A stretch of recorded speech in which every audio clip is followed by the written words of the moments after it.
Sei a razão disto, é a casualidade da semelhança. A vontade de Deus explicará tudo. Ri-se. É natural, apesar do seminário, não acredita em Deus. Eu creio. Mas não falemos nisto, não nos fica bem dizer mais nada. KPITULOCXX19. A fotografia. Palavra que estive a pique de crer que era vítima de uma grande ilusão, uma fantasmagoria de alucinado, mas a entrada repentina de Ezequiel, gritando: e mamãe! Mamãe! É hora da missa, restituiu-me a consciência da realidade. Capitu e eu, involuntariamente, olhamos para a fotografia de Escobar, e depois um para o outro. Desta vez a confusão dela fez-se confissão pura. Este era aquele, havia por força alguma fotografia de Escobar pequeno que seria o nosso pequeno Ezequiel. De boca, porém, não confessou nada, repetiu as últimas palavras, puxou do filho e saíram para a missa. KPITULOCXL. Volta da igreja. Ficando só, era natural pegar do café e bebê-lo. Pois, não, senhor, tinha perdido o gosto à morte. A morte era uma solução, eu acabava de achar outra, tanto melhor quanto que não era definitiva, e deixava a porta aberta à reparação, se devesse havê-la. Não disse perdão, mas reparação, isto é, justiça. Qualquer que fosse a razão do ato, rejeitei a morte, e esperei o regresso de Capitu. Este foi mais demorado que de costume, cheguei a temer que ela houvesse ido à casa de minha mãe, mas não foi. Confiei a Deus todas as minhas amarguras, disse-me Capitu ao voltar da igreja, ouvi dentro de mim que a nossa separação é indispensável, e estou às suas ordens. Os olhos com que me disse isto eram embuçados, como espreitando um gesto de recusa ou de espera. Contava com a minha debilidade com a própria incerteza em que eu podia estar da paternidade do outro, mas falhou tudo. Acaso haveria em mim um homem novo, um que aparecia agora, desde que impressões novas e fortes o descobriam? Nesse caso era um homem apenas. Item 190 Item Dom Casmurro. Encoberto. Respondi-lhe que ia pensar, e faríamos o que eu pensasse. Em verdade vos digo que tudo estava pensado e feito. No intervalo, evocara as palavras do finado Gurgel, quando me mostrou em casa dele o retrato da mulher, parecido com Capitu. Hás de lembrar-te delas, se não, relê o capítulo, cujo número não ponho aqui, por não me lembrar já qual seja, mas não fica longe. Reduzem-se a dizer que há tais semelhanças inexplicáveis. Pelo dia adiante, e nos outros dias, Ezequiel ia ter comigo ao gabinete, e as feições do pequeno davam ideia clara das do outro. Ou eu ia atentando mais nelas. De envolta, lembravam-me episódios vagos e remotos, palavras, encontros incidentes, tudo em que a minha cegueira não pôs malícia, e aqui faltou o meu velho ciúme. Uma vez em que os fui achar sozinhos e calados, um segredo que me fez rir, uma palavra dela sonhando, todas essas reminiscências vieram vindo agora, em tal atropelo que me atordoaram. E por que os não enganei um dia, quando desviei os olhos da rua onde estavam duas andorinhas trepadas no fio telegráfico? Dentro. As minhas outras andorinhas estavam trepadas no ar, os olhos enfiados nos olhos, mas tão cautelosos que se desenfiaram logo, dizendo-me uma palavra amiga e alegre.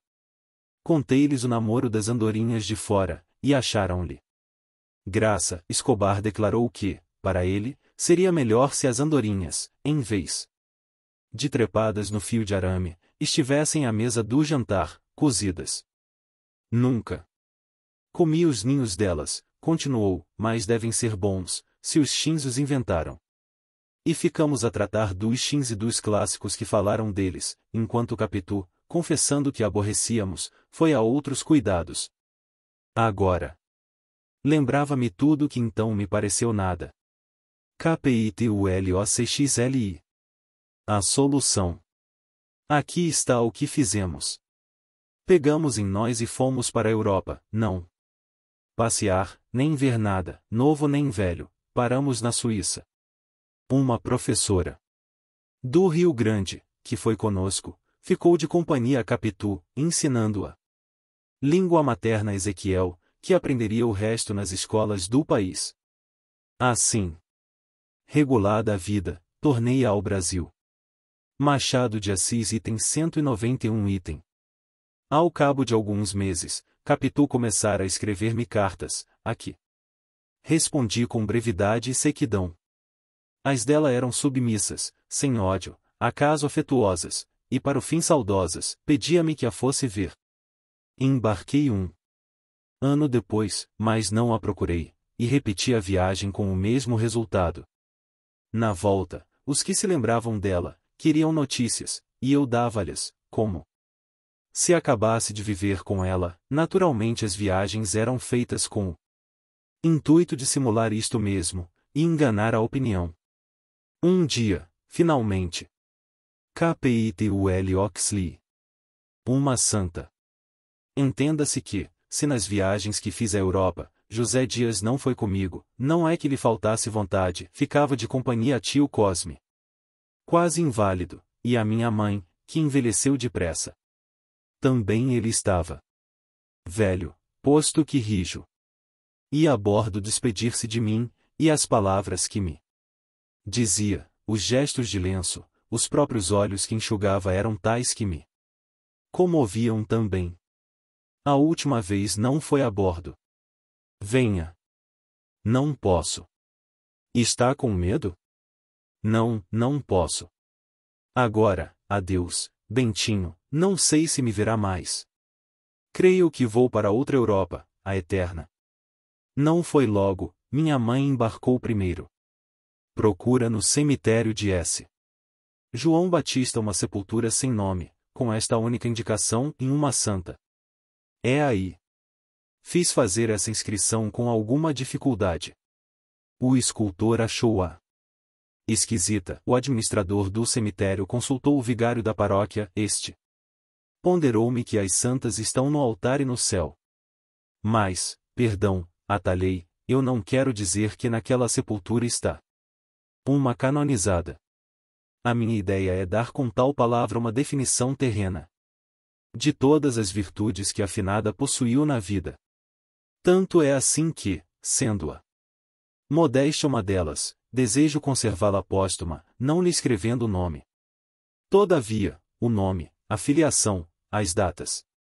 Quem se importará com datas, filiação, nem nomes, depois que eu acabar? Quer dizer que era uma santa senhora, não? Justamente. O protonotário Cabral, se fosse vivo, confirmaria aquilo que lhe digo. Nem eu contesto a verdade, hesito só na fórmula. Conheceu então o protonotário? Conheci-o. Era um padre modelo. Bom canonista, bom latinista, pio e caridoso, continuou o vigário. E possuía algumas prendas de sociedade, disse eu, lá em casa sempre. Ouvi que era insigne parceiro ao gamão. Tinha muito bom dado. Suspirou lentamente o vigário. Um dado de mestre. Então, parece-lhe. Uma vez que não há outro sentido, nem poderia havê-lo, sim, senhor. Admite-se. José Dias assistiu a estas diligências com grande melancolia. No fim, quando saímos, disse mal do padre, chamou-lhe meticuloso. Só lhe achava desculpa por não ter conhecido minha mãe, nem ele nem os outros homens do cemitério. Não a conheceram, se a conhecessem mandariam esculpir Santíssima. KPITULOCXLI. O último superlativo. Não foi o último superlativo de José Dias. Outros teve que não valha pena escrever aqui, até que veio o último, o melhor deles, o mais doce, o que lhe fez da morte um pedaço de vida. Já então morava comigo, posto que Minha mãe lhe deixasse uma pequena lembrança, veio dizer-me que, com legado ou sem ele, não se separaria de mim. Talvez a esperança dele fosse enterrar-me. Correspondia-se com Capitu, a quem pedia que lhe mandasse o retrato de Ezequiel, mas Capitu ia adiando a remessa de correio a correio. Até que ele não pediu mais nada, a não ser o coração do jovem estudante. Pedi-lhe também que não deixasse de falar a Ezequiel no velho amigo do pai e do avô, destinado pelo céu a amar o mesmo sangue. Era assim que Machado de Assis item 193 item. Ele preparava os cuidados da terceira geração, mas a morte veio antes de Ezequiel. A doença foi rápida. Mandei chamar um médico homeopata. Não, Bentinho, disse ele, basta um alopata, em todas as escolas se morre. Demais, foram ideias da mocidade, que o tempo levou, converto-me à fé de meus pais. A alopatia é o catolicismo da medicina.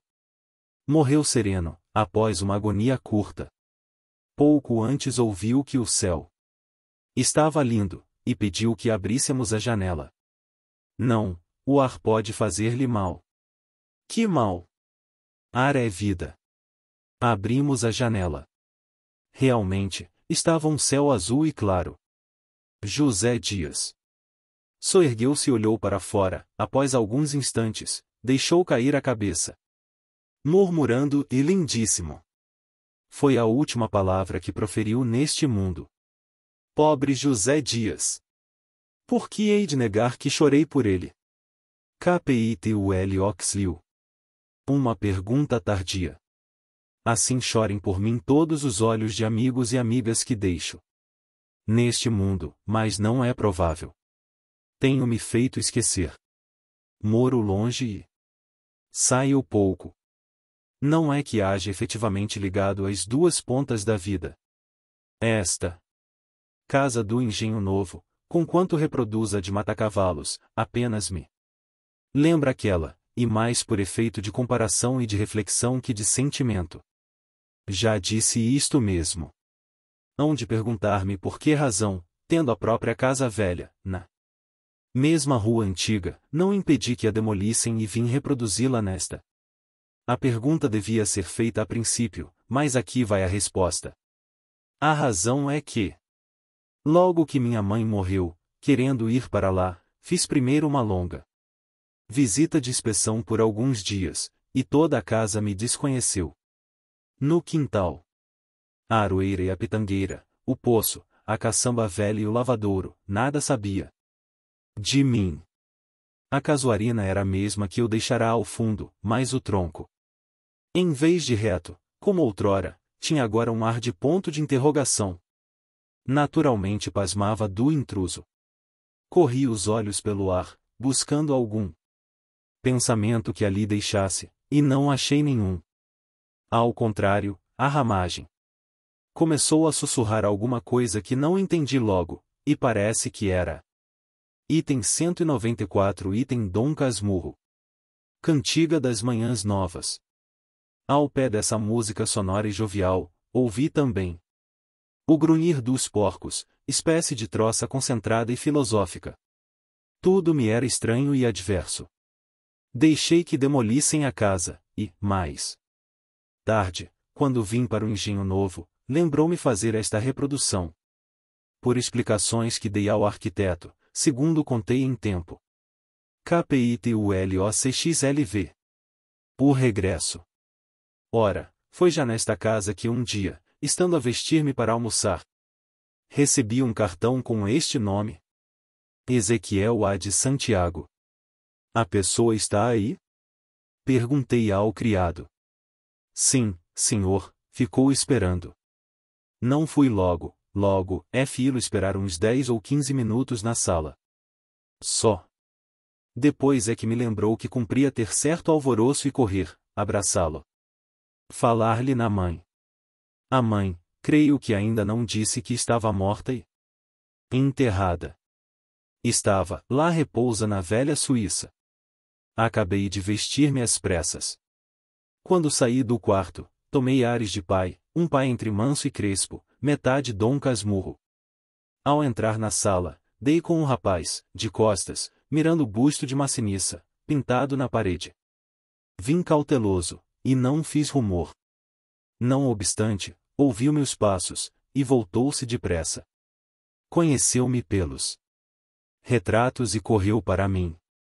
Não me mexi, era nem mais nem menos o meu antigo e jovem companheiro do seminário de S. José, um pouco mais baixo, menos cheio de corpo e, salvo as cores, que eram vivas, o mesmo rosto do meu amigo. Trajava moderna, naturalmente, e as maneiras eram diferentes, mas o aspecto geral reproduzia a pessoa morta. Era o próprio, o exato, o verdadeiro Escobar. Era o meu comborço, era o filho de seu pai. Vestia de luto pela mãe. Eu também estava de preto. Sentamo-nos. Papai não faz diferença dos últimos retratos, disse-me ele. A voz era a mesma de Escobar, o sotaque era afrancesado. E expliquei-lhe que realmente pouco diferia do que era, e comecei um interrogatório para ter menos que falar e dominar assim a minha emoção. Mas isto mesmo dava animação à cara dele, e o meu colega do seminário ia ressurgindo cada vez mais do cemitério. Ei-lo aqui, diante de mim, com igual riso e maior respeito. Total, o mesmo obséquio e a mesma graça. Ansiava por ver-me. A mãe falava muito em mim, louvando-me extraordinariamente, como o homem mais puro do mundo, o mais digno de ser querido. Morreu bonita, concluiu. Vamos almoçar.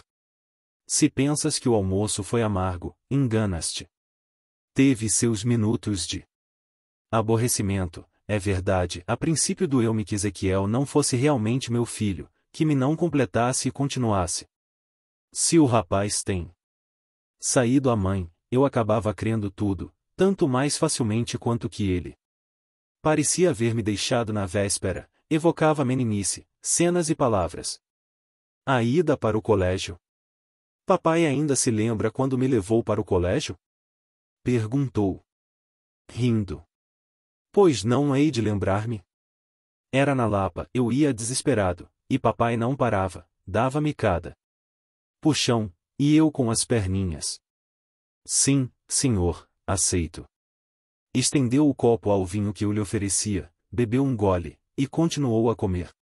Escobar comia assim também, com a cara metida no prato. Contou-me a vida na Europa, os estudos, particularmente os de arqueologia, que era a sua paixão. Falava da antiguidade com amor, contava-o Egito e os seus milhares de séculos, sem se perder nos algarismos, tinha a cabeça aritmética do pai. Eu, posto que a ideia da paternidade do outro me estivesse já familiar, não gostava da ressurreição. Às vezes, fechava os olhos para não ver gestos nem nada, mas o diabrete falava e ria, e o defunto falava e ria por ele. Não havendo remédio senão ficar com ele, fiz-me pai deveras. A ideia de que pudesse ter visto alguma fotografia de Escobar, que captou por descuido, levasse consigo, não me acudiu, nem, se acudisse, persistiria. Ezequiel cria em mim, como na mãe. Se fosse vivo José Dias, acharia nele a minha própria pessoa. Prima Justina quis vê-lo, mas, estando enferma, pediu-me que o levasse lá. Conhecia aquela parenta. Creio que o desejo de ver Ezequiel era para o fim de verificar no moço debuxo que porventura houvesse achado no menino. Seria um regalo último, atalhei-o a tempo. Item 196 Item Dom Casmurro. Está muito mal, disse eu a Ezequiel que queria ir vê-la, qualquer emoção pode trazer-lhe a morte. Iremos vê-la, quando ficar melhor. Não fomos, a morte levou-a dentro de poucos dias. Ela descansa no Senhor ou como quer que seja. Ezequiel viu-lhe a cara no caixão e não a conheceu, nem podia, tão outra fizeram os anos e a morte. No caminho para o cemitério, iam-lhe lembrando uma porção de coisas, alguma rua, alguma torre, um trecho de praia, e era todo alegria. Assim acontecia sempre que voltava para casa, ao fim do dia, contava-me as recordações que ia recebendo das ruas e das casas. Admirava-se que muitas destas fossem as mesmas que ele deixará, como se as casas morressem meninas. Ao cabo de 6 meses, Ezequiel falou-me em uma viagem à Grécia, ao Egito, e à Palestina, viagem científica, promessa feita a alguns amigos. De que sexo? Perguntei rindo.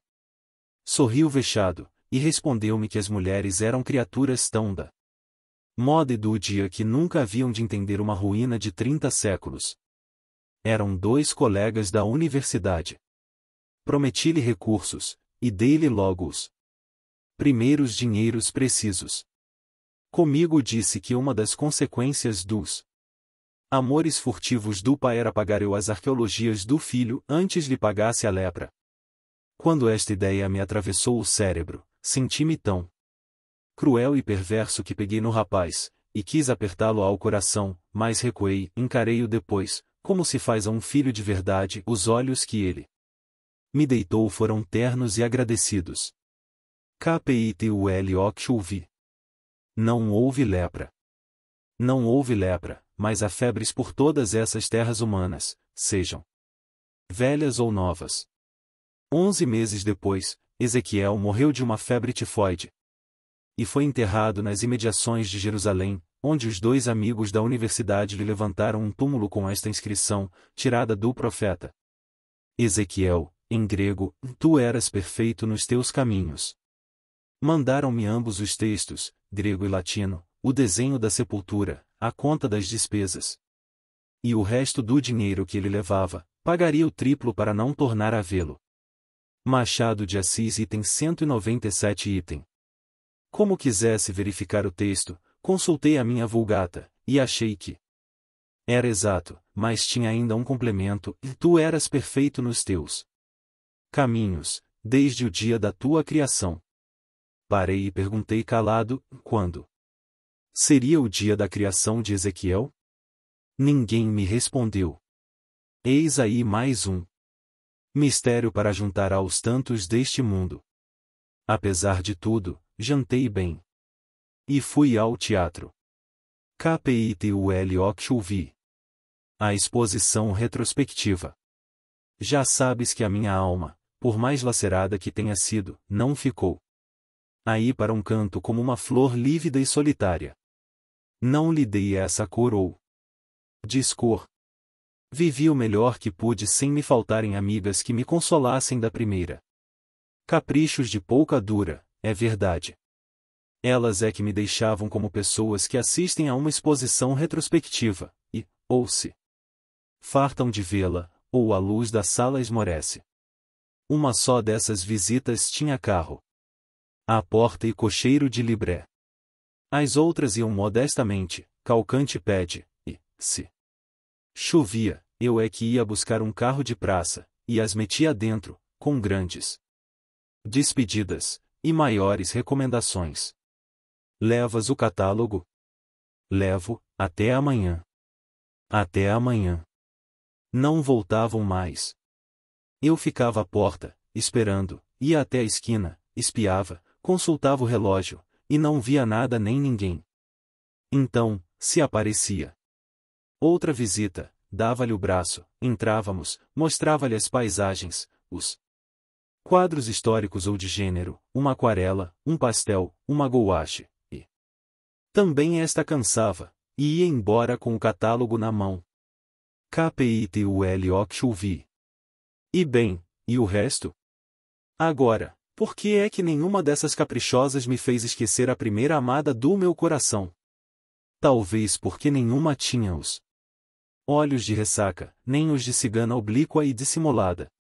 Mas não é este propriamente o resto do livro. O resto é saber se a Capitu da Praia da Glória já estava dentro da de Matacavalos, ou se foi mudada naquela por efeito de algum caso incidente.